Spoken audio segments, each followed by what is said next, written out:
Hello বন্ধুরা, আজকে মিষ্টি কুমড়োর শাক বানাবো। তাই স্নান করে এসে বসে পড়লাম মিষ্টি কুমড়োর শাক খেতে।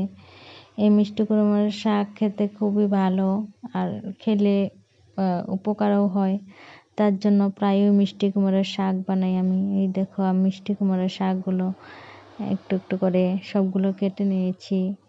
আর মিষ্টি কুমড়োর শাক কাটবো, আর সাথে মিষ্টি কুমড়োর বড়াও বানাবো। তো তোমরা কে কে মিষ্টি কুমড়োর শাক খেতে ভালোবাসো একটু কমেন্ট করো। আর এই দেখো, প্রায় আমার মিষ্টি কুমড়োর শাকগুলো কাটা হয়ে গেছে।